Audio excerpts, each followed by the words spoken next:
Hey millionaires, welcome back to the channel. The last video that I made was pretty successful. It's being viewed about 5,000 or 6,000 times. For my small channel, that's pretty good views. So I guess people want to hear more about my real estate investing. I bought another house about 2 months ago from a friend. I bought it owner finance. We've been rehabbing it for about a month already. I paid $85,000. He owner financed it with $5,000 down payment. 10-year mortgage. I am paying him a 9.5% interest rate. The interest is kind of high. Honestly, I'm already used to paying around those interest rates. When it's owner finance, you usually pay around 10 to 12% interest. So 9.5, I think he gave me a pretty fair deal. I'm happy with the interest. This house is also near the railroad tracks. There's some commercial properties around the house. This is a Christian church. When I was a teenager, I would go to this church. I was a drum player there. And that's actually where I met my wife. I grew up around this neighborhood, maybe like 10 blocks down. And I would walk to church when I was a teenager. And it has a special place in my heart because that's where I met my wife. She would dance there and I was a drum player. So we were part of the worship team. It's actually a residential area, but they have started building a little bit of warehouses. There's some transportation around. I guess some of this zoning is M1, manufacturer zoning. I'm assuming, I'm not sure. But houses that are near the railroad track or next to it are usually manufacturer zoning, which means that you can have businesses that pollute the air, body shops, that are a little bit louder because supposedly people don't live near those places. The house that I bought is a R3 zone, which is residential zoning. The 3 means that you can have multiple dwellings, more than 3 dwellings. This is actually a single family home. As you can see, when I bought it, the roof shingles were not in good condition. So right now we're in the process of replacing the roof shingles. I'm gonna try to post some pictures of when I bought it. Right now, we already advanced a lot in the rehab. So first, the exterior of the house. As you can see, it's brick veneer on the exterior. We're gonna change all of the soffit and all of the exterior trimming. Sorry guys, the neighbor got mad and was questioning me while I was filming his trucks. It seemed like he wanted to fight or something. I just told him, man, I have a channel, I'm filming my property. I probably did film your trucks, but it wasn't to do any harm or anything.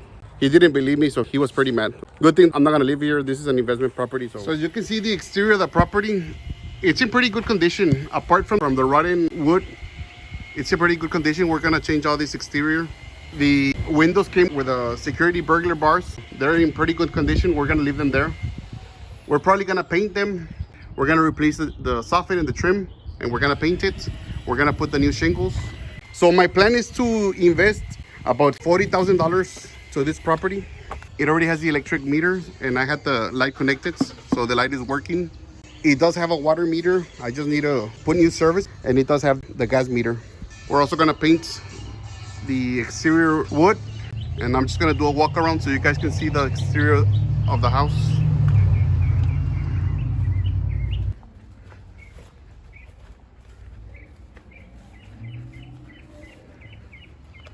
The back exterior is cinder block. A part of the house is cinder block on the inside. So like from here to over here, it's cinder block. The rest on the inside is drywall and wood. 1/3 of the house is pier and beam foundation, and this back side is concrete or cement foundation. The lot is a decent size. I believe it's 46 by 138. All this debris and trash is from rehabbing and cleaning the house. What I love about the lot is it has a lot of mature trees and plants. There's a little chimney back here. It also has a little building. It needs some repairs, but it's in pretty good condition too. Let me see if it's open. No, it's not open. But let me see if we can peek through the window. So I don't think it's finished, but it can be used for storage or it can be conditioned for an office. I love the trees.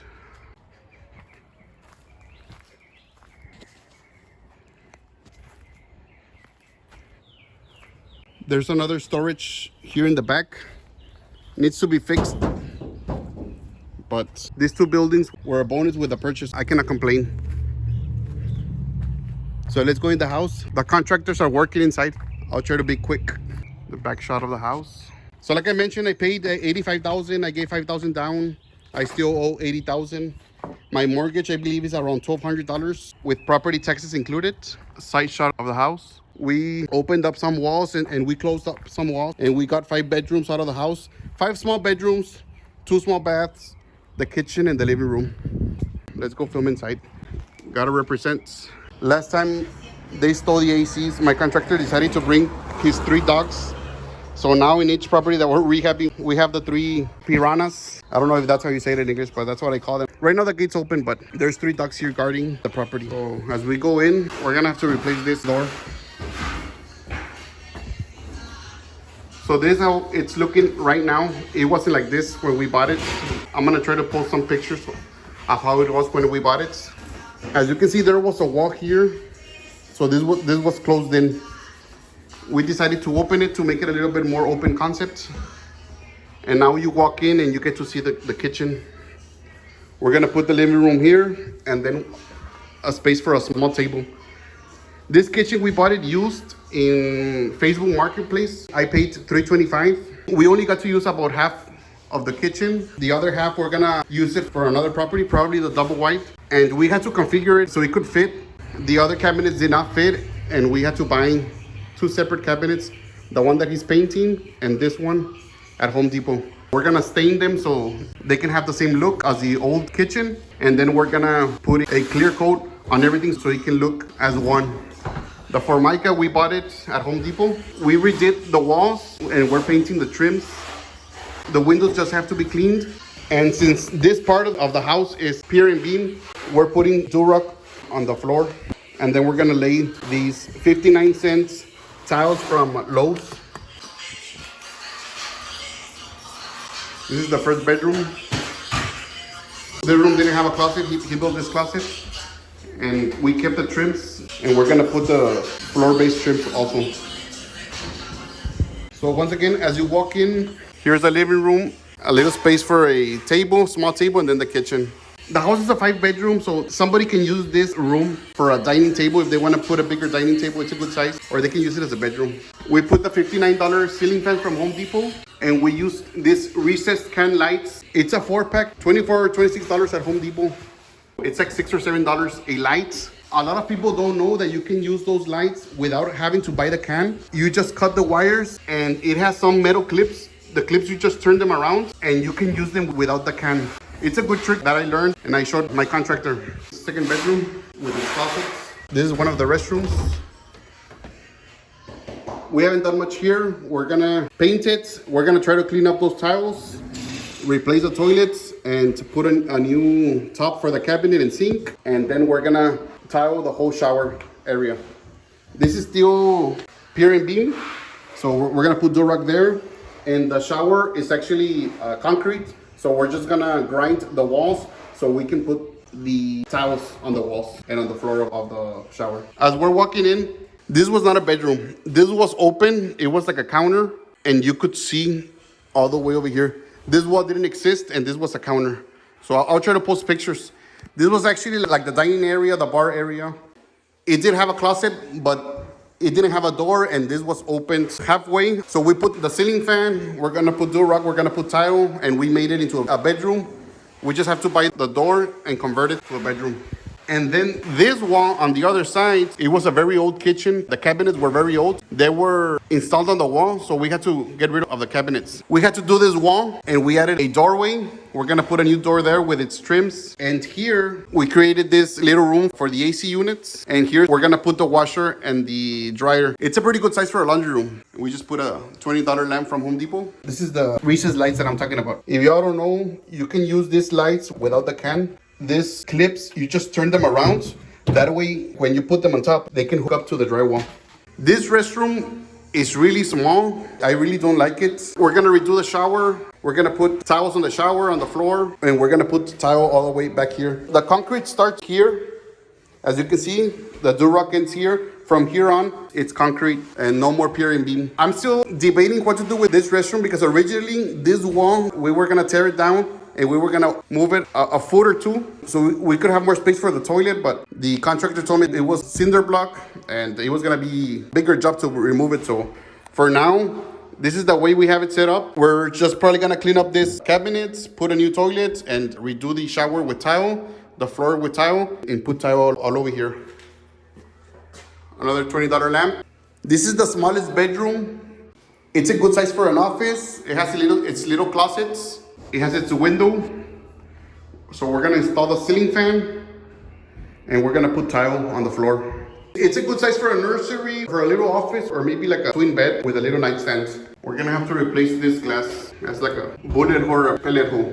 This door is the exterior door to go to the back, what we saw already. And this is the last bedroom, the 5th bedroom. It's a good size. We put the new ceiling fans.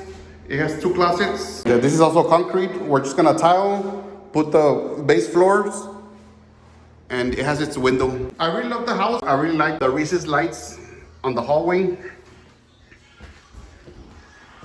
I'm thinking of renting the house for $1,800 because the other house where they stole my AC unit, that house, we rented it for $1,800. I still have to make a video on that house. That one's already rented. It's also a 5-bedroom house with 3.5 baths.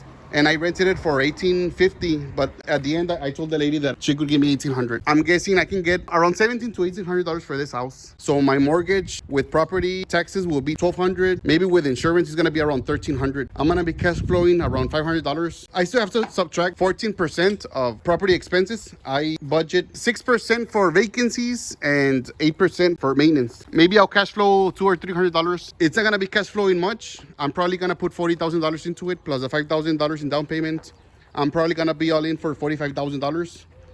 But if you count the 300 times 12, that's $3,600 a year that I'm gonna be cash flowing, plus the property paid down. It's a 10-year mortgage, so it's being paid down quickly. A lot of money is going into the principal. I haven't checked the numbers, but with appreciation, the property paid down, and the $300 a month in cash flow, I think it will be a good deal. Once it's done, I've been seeing comps that are not fully rehabbed. This size house and this size lot, I've been seeing comps around $180 because it's in Central Laredo. So this one being fully, I mean, I don't want to say fully rehabbed, but it's gonna be a good rehab. It's gonna have a new 4-ton AC unit with new ductwork. Of course, I'm not gonna install the AC unit until the house rented or sold, but with a new AC unit, almost fully rehabbed, I think the house is gonna be worth around $200,000. I'm gonna be all in 85 plus, let's say 45,000. That's 130. And if the house is worth 200,000, I'm gonna have a good $70,000 of equity built in. I'm basically forcing the appreciation in the house. The friend that sold it to me does Airbnb, told me that he's doing pretty good with that business. Since it's a house in the city, I might give it a shot and try to do Airbnb. Maybe I can get $150 or $200 for Airbnb. If I get $200 and I can rent it for 20 days out of the month, that's 200 times 20, that's $4,000 minus expenses. Maybe I can clear $3,500. There's a lot of things that we can do with this house. I think it was a good deal. I like that I keep my contractors working, and I love the projects. I love getting something ugly and making it nice. And I love that I'm not spending all of my money, but I'm investing it. This is what I'm doing. That's why I don't upload as much, because I am busy with a convenience store, traveling. I just came back from Las Vegas. We went to a convention. It was a trade show for retailers, for convenience stores, and for other types of businesses. Drove all the way to Las Vegas, but I'll try to make a separate video on that. If you have any questions on how I pay my contractors, on how I am budgeting to pay all the materials, let me know so I can make a separate video. Like I mentioned, I still have to do a video on the property on Pine. I bought that property, I believe, in October or November. I believe in the last 6 months, I bought about 7 properties, and all of them need to be rehabbed. We're really busy. And it's good because the cash flow, the $13,000-$14,000 that I cash flow every month, I'm injecting them into projects like this. Let me know if you have any questions. I'm doing all this and I'm sharing all this to inspire you so you can become a millionaire too. Because I remember when we didn't have anything, we didn't have any money to put gas in the car. We didn't have $30 to pay our cell phone bill. And now I'm getting to do all these projects. And the beautiful part of it is that I'm providing a shelter for a family. Sometimes I rent them through Section 8 housing. The government pays me, and it's families that they cannot afford to pay their own rent. So I'm helping them. And I'm also helping the contractor so he can feed his family. And he's employing his own team. So as you saw in the video, there's the contractor, and then he has 2 other subcontractors that help him out. I'm glad I'm able to bless others. I hope you enjoyed the video, millionaires. If you haven't subscribed to the channel, I don't know what you're waiting for. It doesn't cost you anything. Don't forget to give me a like. God bless.